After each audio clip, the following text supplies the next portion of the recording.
अवांजी समातुन ताईं radio voice of Sindh London. जेहू पाइन कान कमान में त नेई डिज सीनो कजे न कीनो वञी दर दोस्तन जे।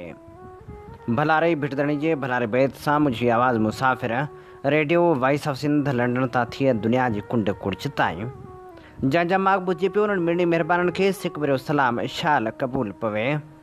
15 जुलाई 2025 अंगारे जे ॾींहुं प्रोग्राम सोच वीचार साण करे आऊं अवांजी ख़िदमत में हाज़िर आवां जो पंहिंजो मेज़बान हबीब लगारी।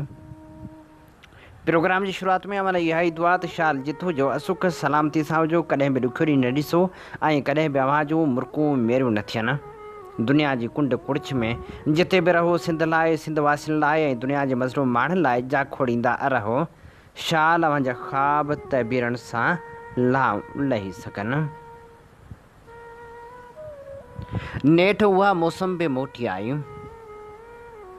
जंहिं लाइ शाइर चयो हो, सावण ॾिनियूं सदाऊं अफ़सोस तूं न आए, गुज़री वियूं घटाऊं अफ़सोस तूं न आए।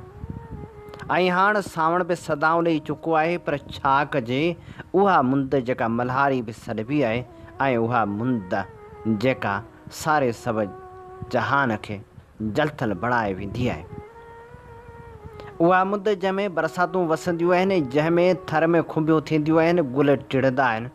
उहा मौसम जॾहिं धरती साव वेस ढकींदी आहे, उहा ई मौसम रहमत बदिरां ज़हमत छो थी बणिजे, इहो अहम सुवाल आहे। इहो अहम सुवाल आहे त आख़िर उहा मुंद जेका आसानियूं पैदा करे ऐं उहा मुंद जंहिंमें रूह रक़्स करण लॻनि, उन मुंद में माण्हू एॾी तकलीफ़ में छो थो अची वञे। इन्हीअ सवाल जा जवाब माण्हू जॾहिं बि ॻोल्हे थो, तॾहिं सवालनि जा पेरा जवाब ॻोल्हींदे ॻोल्हींदे हुक्मरान जे दर ते पहुचनि था ऐं पोइ चई था ॾियनि त इहा उन्हनि जी बेहसी आहे, इहा उन्हनि जी करप्शन आहे जेका मल्हारी मुंद खे बि अवाम लाइ आज़ाब जो सबबु बणाए थी छॾे। काल्ह जॾहिं हैदराबाद में बरसाति वुठी पए ऐं हैदर चौक जहिड़े इलाइक़े में एतिरी बरसाति पई जो रोड ते बीठल पाणी में गाॾियुनि जा बानट ॿुॾी थी विया। कंहिं चयो ककर फाटा आहिनि, कंहिं चयो छा थियो आहे। नाम्यारे लेखक नसीर मेमण लिखियो, हर तेज़ वसकारो क्लाउड बरस्ट, यानी ककर फाटण नाहे हूंदो। मौसमियात जे वसफ़ मूजिबि क्लाउड बरस्ट थोरे वक़्त अंदरि थींदड़ अहिड़ी गैर मामूली तेज़ बरसाति खे चइबो आहे, जंहिंमें हिकु कलाक अंदरि लॻभॻि 100 मिलीमीटर खां वधीक मींहुं वसे। हिकु महदूद एराज़ी में एॾो घणो मींहुं वसण सां ॿोॾि वारी हालति पैदा थींदी आहे। हीउ ख़ासि मौसमियाती लकाउ आहे जेको आम जाम नाहे थींदो ऐं उनजी अकथी करण बि ॾुखी आहे। गरम घिमियल हवा जॾहिं ओचितो मथे उभरंदी आहे ऐं उनजे अंदरि मौजूदु कठो थियल घणो पाणियाठ हिकु नंढी एराज़ी में ओचितो फाट खां हेठि लहंदो आहे त उहो शदीद बारिश जी शक्ल इख़्तियार करे वेंदो आहे। नसीर मेमण जी ॻाल्हि मूजिबि मुमकिन आहे ईअं बि थियो हुजे, पर हैदराबाद जहिड़े अहम शहर में बरसाति खां पोइ एतिरो पाणी बीहजी वञणु केतिरा ई सवाल उथारे थो। हैदराबाद जहिड़े शहर जी इहा हालति आहे त सिंध जे ॿियनि शहरनि सां कहिड़ो हशर थींदो, इहो पाण भले बि त अंदाज़ो लॻाए सघूं था। पाण सोचे सघूं था त ॿाहिराड़ियुनि सां छा हशर थींदो या छा हशर थियणु वञी रहियो आहे। सिंध सरकार न त तरक़ियाती कम कराया आहिनि, न वरी बोर्ड खे रोकण लाइ के क़दम खंया आहिनि। खेल जॾहिं बरसातनि जी मुंद शुरू थी आहे, तॾहिं इहो ख़दशो हर वजूद खे वेढ़े वियो आहे त मुंहिंजो शहर ॿुॾी वेंदो ऐं जे शहर ॿुॾा त मिसकिन मारवड़नि जा घर ॿुॾी वेंदा ऐं पोइ दरबदरी जो दर्द भोॻींदड़ वजूदनि जे हिसे में साॻियो दर्द ईंदो जेको हर ॿिए साल उनजे नसीबनि जी निरड़ ते लिखिजी चुको। हुकूमती नाअहलीअ जा कहिड़ा कहिड़ा पेरा खणिजनि, छा छा लिखिजे, इहे एॾा वॾा किसा आहिनि जो माण्हू कहिड़ा बयानु करे ऐं कहिड़ा छॾिजे। जेकॾहिं ॾिसिजे त नई गाज डैम मनसूबो बि अञा ताईं रोलड़े जो शिकार आहे। कुर्बान खुश्क जी रिपोर्ट मूजिबि पाणी जी हिफ़ाज़त ऐं ॿूर जे बचाव लाइ अहम किरदारु अदा कंदड़ नई गाज डैम मनसूबो मुसलसल फंडिंग में देर, क़ीमतनि में वाध ऐं इंतज़ामी रुकावटुनि जे करे मुकमिल थी नाहे सघियो। खीरथर रेंज में वाक़िआ ऐं मौसमी नई गाज नए में पाणी भरण वारो हीअ डैम वापडा जी निगरानी में तमीर कयो पियो वञे त जीअं काछे वासियुनि खे पाणी फराहम थी सघे। 28,800 एकड़ ज़मीन आपाशी खे ॾिनी वई। मंछर डंड खे 52 किलोमीटर पाइपलाइन ज़रिए पाणी फराहम करण जो मनसूबो जोड़ियो वियो, पर ही मनसूबो अञा ताईं मुकमिल थी नाहे सघियो। मुसलसल लागत में बि वाध ईंदी रही आहे, पर अञा ताईं मनसूबो मुकमिल न पियो कयो वञे। 20 सालनि खां जारी हिन मनसूबे खे मुकमिल करण लाइ हुकूमत संजीदा ई नाहे। माली साल 2024 ऐं 25 जी बजट में वफ़ाक़ी हुकूमत 5 अरब रुपया मुख़्तस कया हुआ, पर सिर्फ़ 3 अरब रुपया जारी कया विया, जेका रफ़्तार सुस्ती जो शिकार आहे। हिन साल पिणु 500 मिलियन रुपया मुख़्तस कया विया आहिनि, जंहिं वधीक परेशानी पैदा इन करे बि कई आहे जो हीअ घटि रक़म आहे। जॾहिं त ठेकेदार जो चवणु आहे त 1 मार्च 2025 ताईं फंड जारी न थी सघिया हुआ, जंहिंजे करे कमु हिकु भेरो ॿीहर मुअतल कयो वियो। हिन डैम खे जल्द मुकमल करण जी ज़रूरत इन करे बि आहे जो हर भेरे बलूचिस्तान ऐं ॿिनि इलाइक़नि मां वहींदड़ पाणी जॾहिं हिते पुॼंदो आहे त हीअ डैम पिणु तबाहियूं आणींदो आहे। अवां जी समातुनि ताईं radio voice of Sindh London. हीअं ॿुधी रहिया आहियो radio voice of Sindh London. अवां जी ख़िदमत में प्रोग्राम पेश कयो पियो वञे सोच वीचार जे हिन सफ़र में आऊं अवां सां मुखातिब आहियां पंहिंजो मेज़बान हबीब लगारी। साईं मुंहिंजा सिंध जा क़ौमी कारकुन मुसलसल भोगनाम भोगे रहिया आहिनि। हिकु पासे उन्हनि ख़िलाफ़ केस दाख़िल कया पिया वञनि त ॿिए पासे क़ौमी कारकुननि खे खंभे गुम कयो पियो वञे। टें पासे वरी शागिर्द सियासत ते पिणु पाबंदी मढ़ियल आहे। शागिर्द सियासत ते बंदिश ऐं रियासत जा रवैया जे उनवान हेठि नौजवान कलमकार मुनीर हुसैन खोखर लिखे थो, नौजवान कंहिं बि क़ौम जे मुस्तक़बिल, आज़ादी, ख़ुशहाली ऐं बका में बुनियादी किरदारु अदा कनि था। तंहिं करे बहितरीनु नौजवाननि जी तइमीर कंहिं बि क़ौम जी पहिरीं ज़िमेवारी हुजणु घुरिजे। जीअं चयो वियो आहे त ॿारु माण्हू जो पीउ आहे, तंहिं करे ॿारनि जी परवरिश वॾी हसासियत सां करणी पवंदी आहे ऐं उहा ज़िमेवारी बुनियादी तौर ते तालीम, उन जे निसाब ऐं सॼे समाज ते आइद थिए थी। पर अफ़सोस रियासत मुनज़म तरीक़े सां तालीम जे उन्ही असल जोड़ज खे तबाह करे छॾियो आहे जेका हिकु ॿार खे बहितर माण्हू जो पीउ बणाइण लाइ ज़रूरी हुई। तारीख़ गवाह आहे त हमेशह नौजवान ज़ालिमनि या अमरनि ख़िलाफ़ मज़बूत ताक़त साबित थिया आहिनि, पर बदक़िस्मती सां अॼु जूं जदीद रियासतूं मुनज़म तरीक़े सां नौजवाननि जी हिन ताक़त ते सख़्तु पहरेदारी जमाए उनखे ग़ैर मुसर बणाइण में रुधल आहिनि। उन्ही तसलसल में नौजवाननि खे तनक़ीदी सोच, फ़नून लतीफ़ा ऐं सियासत खां परे रखण लाइ सख़्तु निसाब ऐं तइलीमी निज़ाम आणे खेनि सोच ऐं फितरत में हुबहू रोबोट जहिड़नि लाशऊर इंसाननि में तब्दील कयो पियो वञे। उन अमल खे दुनिया जूं नामनिहाद रियासतूं कामयाबी जी मल्हाइनि बि थियूं ऐं उन्ही मकर खे हथी वठराए सॼी दुनिया में आम पिणु करे रहियूं आहिनि। दरअसल नौजवाननि जी आवाज़ ऐं सलाहियत खे कमज़ोर बणाए हीउ निज़ाम उन्हनि ते कंट्रोल हासिलु करणु चाहे थो, छाकाणि त हीउ निज़ाम ख़ासि तौर ते साम्राज जी आमिर नौजवाननि जी ताक़त खां न सिर्फ़ु डिॼे थो, पर उन्हनि खे हूअ रेड सिग्नल जी ॾिसे थो, जंहिंखे हू ग्रीन सिग्नल में तब्दील करणु ज़रूरी सम्झे थो। पर जेकॾहिं को रेड मां ग्रीन नथो थिए त पोइ हू खेसि मटाइण बि मुनासिबु सम्झे थो या वरी खेनि मिटाइण बि मुनासिबु सम्झे थो। अहिड़ी रवश ख़ासि तौर ते माज़ी क़रीब में 1971 में ढाका यूनिवर्सिटी जे शागिर्दनि जे क़त्लेआम ऐं हाल में वधंदड़ सिंधी ऐं बलोच शागिर्दनि जे जबरी गुमशुदगियुनि मां साफ़ साफ़ ॾिसण में अचे थी। ॼाणायल तरीक़ो अपनाए रियासतूं हर हंधि ॿ बुनियादी मक़सद हासिल करणु घुरनि थियूं। पहिरियों, नौजवाननि खे एतिरो त सुस्त ऐं ताबेदार बणाए छॾियो जो खेनि अहिड़ो त बेवस कयो वञे जो हूअ अमाम दुश्मन पॉलिसियुनि ख़िलाफ़ मज़ाहिमत न करे सघनि। ॿियो, अहिड़ो ख़्यालु पैदा कयो वञे जो नौजवाननि में क़यादत जी खोट पइजी वञे त जीअं उन्हनि जी तवानाई खे न दुरुस्त रुख़ मिले ऐं न को अॻुवाण। पाकिस्तान में मथे ॼाणायल पहिरियों मक़सद हासिल करण लाइ अहिड़ा निसाब तयारु कया विया आहिनि जेके तासुब ते ॿधल कूड़ी तारीख़ घड़े हिकु पाकिस्तानी क़ौम जोड़ण जी कोशिशि कनि था ऐं ग़ैर मक़ामी जाली किरदारनि खे मज़हब ऐं ॿ-क़ौमी नज़रिए जी आड़ में मुतारिफ़ कराए प्रोपेगेंडा कनि था। साॻी हिकमत अमली सां निसाब वसीले ई हिकु ग़ैर मक़ामी ॿोली खे घण लसानी ऐं घण क़ौमी ख़िते ते मढ़ियो वञे थो।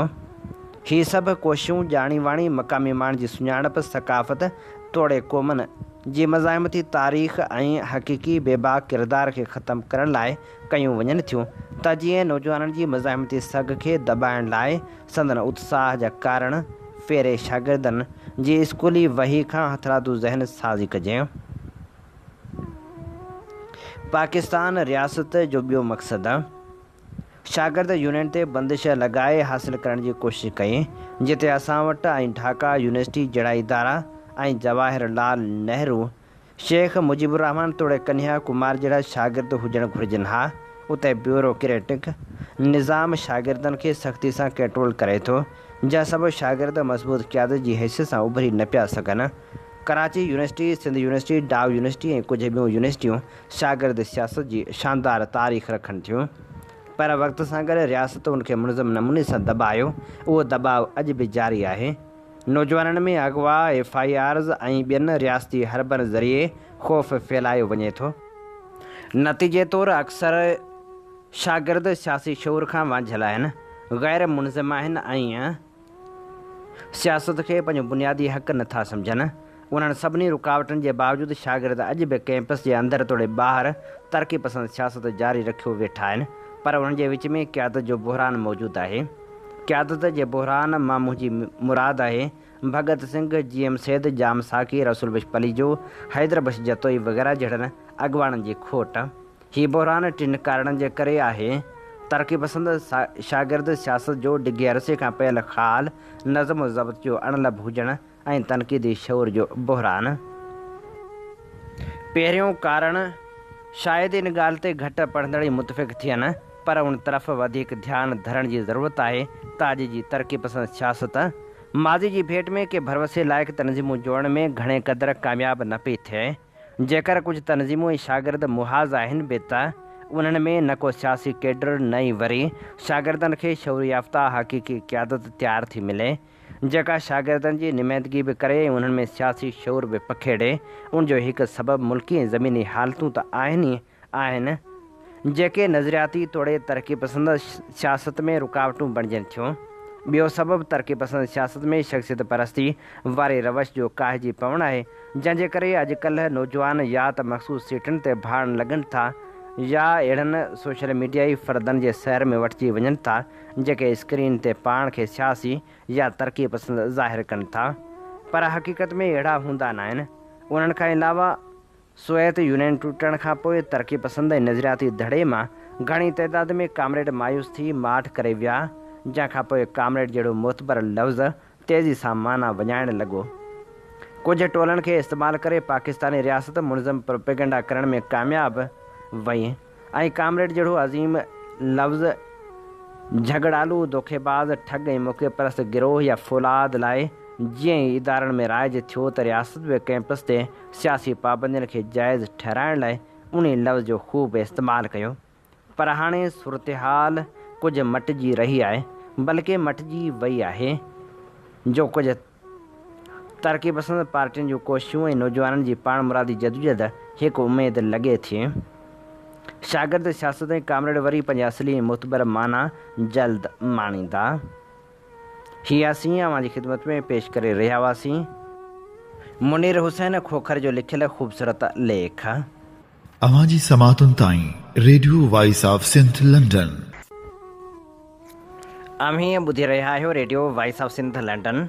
अवांजी ख़िदमत में प्रोग्राम पेश कयो पियो वञे सोच वीचार जे हिन सफ़र में आऊं अवां सां मुखातिब आहियां पंहिंजो मेज़बान हबीब लगारी। सरकार पाण मुरादो तरक़ियाती कम त नथी कराए, पर जेके तरक़ियाती मनसूबा मंज़ूर थी था अचनि उन्हनि खे बि के ॿिया खणाए वेंदा आहिनि जेसिताईं माण्हू पाण सरगर्म न हुजे। ॻोठ में बुनियादी सहूलियतुनि बाबति नामियारो लेखक अनवर अबड़ो लिखे थो, असांजो अबाणो ॻोठ लाली जा भाण हिकु विसारियल ॻोठ हो। घटि में घटि गुज़िरियल 12 सालनि में हिन ॻोठ में को बि तरक़ियाती कमु न थियो। सबबु इहो हो त असांजे ॻोठ वारा जेके असीं पाण में माइट आहियूं उन्हनि बाकराणी तालुके जी सूबाई सीट ते बीठल उमेदवार आदिल अल्ताफ़ हुसैन उन्हनि खे वोट ॾिनो हो। सबबु इहो हो जो हीअ हर हाल में असांजे ॻोठ वारनि सां सदन हर ॾुख सुख में हमराही थींदो हो ऐं जेके खटे आया हुआ तिन हिन इलाइक़े जो मुंहुं ई न कयो, न को तरक़ियाती कमु करायो, न का ॿी सार लधी। जॾहिं त हिन पासे 7-8 ॻोठ मौजूदु आहिनि जिन में सदन में वोटर हुआ, पर जे कम थियनि हा, रोड ठहनि हा, घटियूं पकियूं थियनि हा त उन्हनि तां असांजे ॻोठ वारा सदन सियासी मुखालिफ़ पिया हलनि हा, तॾहिं हिननि ईअं सम्झी छॾियो ॼण हिन पासे इंसान ई नथा रहनि। जॾहिं अमर जे लाॾाणे जे ॿिए ॾींहुं यानी 9 जनवरी 2022 ते असां सां ताज़ियत करण लाइ हिकु इंतिहाई ख़राबु थियल रस्ते सां आदिल अल्ताफ़ हुसैन उन्हड़ असां वटि आयो हुयो ऐं जॾहिं उन तमामु घणे ख़राबु थियल रस्ते जेको ॿ ॾींहं अॻु बरसाति पवण सबबु वधीक ख़राबु थियो हो जी ॻाल्हि निकिती हुई त मूं खेनि चयो हो, साईं जॾहिं बि मौक़ो मिलियो त हिन रस्ते खे यादि रखिजो। उन खां पोइ फेबरवरी 2024 में थियल चूंडनि में जॾहिं हीअ पीपल्स पार्टी जी टिकट ते MPA चूंडियो वियो त असांजे ॻोठ वारनि खे थोरी उमेदु थी त हाणे हूअ 21 सदी न तॾहिं बि 20 सदी जे अधु वारे दौर जहिड़ियूं सहूलियतूं हासिलु करे सघंदा। हाणे उन्हनि सहूलियतुनि मिलण जी शुरूआति थी आहे। 12 सालनि में ही RO प्लांट वारी पहिरीं स्कीम आहे जेका असांजे ॻोठ खे मिली आहे। उन विच में असां 10 सालनि खां बंदि पियल स्कूल बि फंक्शन करायो, उनजी मरमत जी सर्वे बि थी वई आहे। मुंहिंजे निंढे भाउ बरकत अली MPA खे ॻोठ ॾांहुं ईंदड़ कचे रस्ते खे रोड में तब्दील करणु, ॻोठ जे घटियुनि में पेवर ब्लाक सेवरेज जूं बि रिथाऊं ॾिनियूं आहिनि। उन तरह ॿियनि ॻोठनि में बि आहिस्ते आहिस्ते तरक़ियाती कम थियणु शुरू थिया आहिनि। आऊं पंहिंजे भाइरनि, चाचनि, ॿियनि अज़ीज़नि ऐं ॿियनि ॻोठाणनि खे सलाम थो करियां जेके तमामु ॾुखियनि हालतुनि में बि मुखालिफ़नि पारां तमामु घणो तंग करण जे बावजूदु हीणा न थिया, बहादुरी सां बीठा रहिया। उन विच में मूं ज़ाती तौर ते कोशिशूं कयूं। 4-5 साल अॻु पंहिंजी सुञाणप वारे ऐं हिकु भले इंसान लाड़काणे डिवीज़न जे एडिशनल कमिश्नर साहिब खे बि अर्ज़ु कयो हुउमि त रोड ठहिराए ॾे। उन कोशिशि कई पर शायदि संदसि न हली। उन खां सवाइ 2 साल अॻु लाड़काणे जे कमिश्नर साहिब खे बि अर्ज़ु कयो हुउमि त मुखालिफ़ असांजे ख़ानदान ऐं ॿियनि ॻोठ वारनि खे तंग करे रहिया आहिनि, पर उहो जेको मुंहिंजी यूनिवर्सिटी जे ॾींहंनि जो दोस्त बि हो उहो बि बेवस नज़र आयो। इन तरह 2022 वारनि वरी बरसातुनि में जॾहिं ॿियनि ॻोठनि सां गॾु असांजो ॻोठ बि तबाह थियो त उन वक़्तु जे कंहिं बि चूंडियल नुमाइंदे हेॾां लड़ी बि न निहारियो त हेॾां बि के इंसान जा बचड़ा रहनि था। सो असां चऊं था त जॾहिं को चूंडिजी अचे थो त उहो सभिनी जो नुमाइंदो हुजे थो। उन सोच ऐं ज़िम्मेवारी सां खेसि पंहिंजे तक जी समूरी अवाम खे बुनियादी सहूलियतूं ॾियारणु घुरिजनि। हीअ असीं अवांजे समातनि जी नज़र करे रहिया हुआसीं अनवर अबड़े जो लिखियल ख़ूबसूरत लेख। अवांजी समातुन ताईं radio voice of Sindh London. आमीं ॿुधी रहिया आहियो radio voice of Sindh London. अवांजी ख़िदमत में प्रोग्राम पेश कयो पियो वञे सोच वीचार जे हिन सफ़र में आऊं अवां सां मुखातिब अवांजो पंहिंजो मेज़बान हबीब लगारी। साईं मुंहिंजा थोरा थका किथे किथे तरक़ियाती कम थियनि था, किथे त मुर्गे थियनि ई नथा। जिते तरक़ियाती कम नथा थियनि उते तरक़ियाती कम न थियण जूं शिकायतूं आहिनि, जिते थी रहिया आहिनि उते बि शिकायतूं आहिनि। उन्हनि शिकायतुनि मूजिबि उस्ताद अली मोहम्मद लगारी लिखे थो, तरक़ियाती कम हमेशह सहूलियतनि ॾियण जे लाइ कराया वेंदा आहिनि। मौजूदा हुकूमत पिणु सहूलियतूं ॾियण जे लाइ किथे न किथे तरक़ियाती कम कराईंदी रहे थी, पर मक़ामी सतह ते जेके तरक़ियाती कम कराया वञनि था उहे केतिरा ई सवाल उथारे वेंदा आहिनि। सभ खां वॾो सवाल बेतरतीबी जो आहे। जॾहिं शयूं बेतरतीब हूंदियूं आहिनि तॾहिं केतिरा ई सवाल उथारींदियूं आहिनि। हिन भेरे केतिरनि ई पहाड़नि जा निढा निढा रोड ठाहिया विया आहिनि। कुझु पहाड़नि सां इहो अलमियो थियो आहे जो उन्हनि पहाड़नि जा रोड ठही विया आहिनि, पर अॻिते कंहिं लिंक रोड सां उहे रोड मिलनि ई नथा। माण्हू घर मां त रोडनि ते निकिरंदो, पर मुख्य रोड ते पुॼण लाइ खेसि हिन बरसाती मौसम में या त पाणी झागणो पवंदो या वरी गप मां गुज़रणो पवंदो। इन जे करे हुकूमत खे अहिड़ी कोशिशि करणी पवंदी त जीअं रहवासी सुख ॾिसी सघनि। हिन वक़्तु मिहोगी जी मुंद हले पई, जंहिं लाइ शाह साईं फरमायो, मुंद थी मंडल मंडिया के ओहिड़नि ओक, छाछर थिय छननि में मेयूं चरन मोक, सुरियूं थियूं संघारियूं पोयो पाइनि तोक, मेहा चिभड़ फंगियूं जिथ थियनि सभई थोक, लाहिनि मथां लोक डोलाई जा ॾींहड़ा। शाह साईं फरमाए थो त मींहं जी मुंद थी आहे ऐं साधन जा साठ थिया आहिनि ऐं वसकारनि पालोट कई आहे। हेठां पटनि ते गाह थियो आहे ऐं मेहूं जाम चारो थियूं चरनि, संघारनि जूं ज़ालूं ख़ुशि आहिनि ऐं गुलनि जा हार पोयो थियूं पाइनि, उत मेहा चिभड़ ऐं खुंबियूं मिड़ई खाज था थियनि। तूं अशल सारे जहान तां ॾुखनि जा ॾींहं दूरि करीं। हाइपिन जर्क छा आहे? इन बाबति मोहसिन पल लिखे थो, छा तव्हां सां कॾहिं इहो लकाउ थियो आहे जॾहिं तव्हां पंहिंजी खट या बेड ते आराम करे रहिया हुजो ऐं अचानक तव्हांखे उन वक़्तु ऊचाई तां किरण जो अहसासु थियो हुजे ऐं छिरक भरे उथी पिया हुजो? अहिड़ो लकाउ अक्सर दुनिया जे 70 सैकड़ो आबादी सां थी चुको आहे। उहो लकाउ निंड जी शुरूआति या विच वारी हालत में थींदो आहे, पर उहो लकाउ निंड दौरान छो थिए थो उन लाइ ॿ मुख़्तलिफ़ नज़रिया साम्हूं रखंदुसि। इर्तिका जे नज़रिए मुताबिक़ अवाले दौर में जॾहिं वणनि ते ऐं वॾनि डिघनि जॻहियुनि ते इंसानु सुम्हंदो हो, जंहिं नतीजे में सुम्हण दौरान उन्हनि खे हेठि करण जो ख़ौफ़ हूंदो हो। जीअं ई निंड दौरान अवाले इंसान जा उज़वा ढरा थींदा हुआ त दिमाग़ ॾांहुं सिग्नल मोकिलींदा हुआ त हमरा हेठि किरण वारो आहे, जंहिं नतीजे में अवाले इंसान छिरक भरे सुजाॻ थी पाण खे संभालींदो हो। यानी इहा अवाले दौर जी मिलियल बाक़ियात आहे, जंहिंखे सर्वाइवल बेस्ड रद्द अमल चइजे थो। सर्वाइवल बेस्ड रद्द अमल फितरत जो अहिड़ो हिफ़ाज़ती निज़ाम आहे जेको इंसान जानवरनि खे ख़तरे खां बचाए ज़िंदा रहण में मदद ॾिए थो।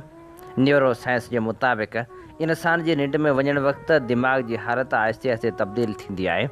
जाॻंदड़ दिमाग़ तमामु सरगर्म हूंदो आहे, जॾहिं त निंड में दिमाग़ जी सरगर्मी सुस्त थींदी आहे। जॾहिं दिमाग़ जाग मां निंड ॾांहुं मुंतक़िल थी रहियो हूंदो आहे तॾहिं कॾहिं कॾहिं दिमाग़ जे कुझु हिसनि में सिग्नल जी ग़लति तशरीह थींदी आहे। ख़ासि तौर ते दिमाग़ जो हिसो जेको हरकतनि खे कंट्रोल करे थो, उहो सम्झी सघे थो त जिस्म ऊचाई तां हेठि किरी रहियो आहे या बेवज़न थी वियो आहे। नतीजे तौरु दिमाग़ फ़ौरी तौर ते उज़वनि ॾांहुं सिग्नल मोकिले थो त हरकत कयो, यानी झटिको ॾियो उनखे ई ओचितो छिरक हरकत या हाइपिन जर्क सॾिजे थो। इहो बि सम्झणु लाज़मी आहे त इर्तिका जो नज़रियो ऐं न्यूरो साइंस हिकु ॿिए जी नफ़ी कान पिया कनि, बल्कि इर्तिका जो नज़रियो हाइपिन जर्क जे वजूद अचण खे बयानु करे थो, जंहिंखे न्यूरो साइंस दुरुस्त करार ॾिए थी ऐं न्यूरो साइंस जिस्म में दिमाग़ मां ख़ारिज थींदड़ सिग्नल जे ज़रिए हाइपिन जर्क खे बयानु करे थी। इन ते प्रोग्राम सोच वीचार जो वक़्तु पुॼाणी ते पहुचे थो। पंहिंजे मेज़बान हबीब लगारी खे इन साॻी दुआ सां ॾींदा इजाज़त। वसे भिट तुंहिंजी भलारा सदा सदा देस परदेस सारा वसन। कॾहिं सींद सिंधी न मेरी थिए, कॾहिं मोड़ कंहिंजा न मुरझाए अचनि। अवां जी समातुनि ताईं radio voice of Sindh London.